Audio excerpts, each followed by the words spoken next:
It's no coincidence that Amazon's biggest building is in India. In the southern city of Hyderabad, known as Asia's Silicon Valley, the tech giant's campus covers 9.5 acres and holds 1.8 million square feet of office space. That's 50 times the area of the Taj Mahal's mausoleum.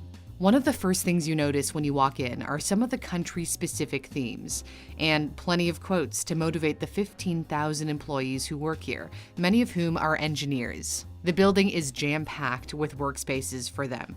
Even its headquarters in Seattle can't hold that number of people.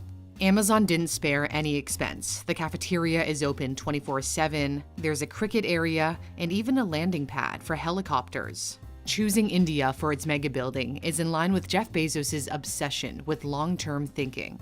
The e-commerce giant already dominates the online retail market in much of the West. But global dominance depends on cracking the Indian market with its 1.3 billion potential customers. Thank you. It's working hard to make inroads, no matter the method. Sometimes old technology is still the best option to make deliveries. But India has been a tough nut to crack. In 2019, the government made it harder for multinational corporations to do business there. Amazon was banned from selling products from companies where it holds an equity stake. Items from the department store Shoppers Stop had to be removed, since Amazon owns part of that chain. Analysts believe the new regulation was politically motivated, designed to protect small businesses and keep shop owners happy enough to re-elect Prime Minister Narendra Modi. Eventually, Shoppers Stop relisted items through a subsidiary, but this just goes to show that it hasn't been easy to operate in India, so you have to come up with ways to jump over the barriers. For Amazon, that has meant constructing a giant building to show the benefits you can bring to the local economy through the creation of new jobs. 2,000 people worked on-site every day for over 3 years, according to the company. They used more than twice as much steel as the Eiffel Tower to build this beast. The only thing bigger is India's growing appetite for the web. In 2016, about a quarter of the Indian population used the internet. This year, over half are expected to be connected. The sharp increase is also attributed to the 4G rollout a few years ago. And if you add a rising middle class into the mix, this means more dollars spent online. In 2010, the virtual retail market brought in less than $1 billion. In 2024, it's expected to top $100 billion. And there's a lot of room to grow. E-commerce still only represents about 4% of India's total retail consumption. The pandemic appears to have further accelerated the trend toward online shopping. During Amazon's deal event last year, Prime Day, it said twice as many customers in India signed up for a Prime membership compared to the year before. Despite the growth, Amazon still faces some stiff competition, especially from Walmart, which acquired the country's largest online retailer, Flipkart, a few years ago. So, how do you go about beating a rival? Bezos has always believed that it's not about focusing on the competition, but rather the customer. This has meant appealing to the hundreds of millions of people who live in remote and rural areas. They often have to travel far to access a store or don't have many options once there, so doorstep deliveries, whether by bike or by boat, would be life-changing.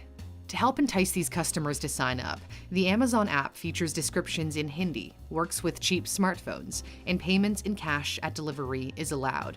Amazon is also trying to make its mark in the food and grocery industry because that comprises the largest part of India's retail market. It launched a service similar to Uber Eats called Amazon Food last year, delivering prepared meals in select parts of Bangalore, another tech hub. It's keen to grow Amazon Fresh, a grocery delivery service. And to further push into the food market, the tech giant partnered with a company operating major supermarket chains so that their goods are sold on the site.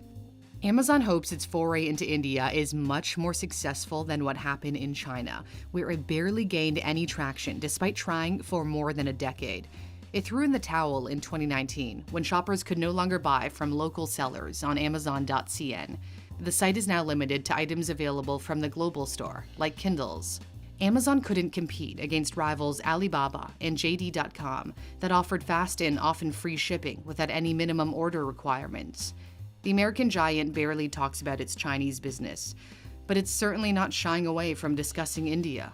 This massive building symbolizes its commitment to that nation, a nation where it's invested $6.5 billion since 2014. The pandemic has also shaped a new path for Amazon India as more people take up virtual learning. It recently launched an online academy to train students hoping to get into India's top engineering schools. Becoming an engineer requires a solid base in math and computer science. To help you grasp these core subjects is a problem-solving website called Brilliant. It's free to sign up. Whether you're a student who doesn't quite understand the calculus material from class, or a professional hoping to brush up on your algorithms, my sponsor Brilliant has over 60 interactive courses in math, science, and computer science.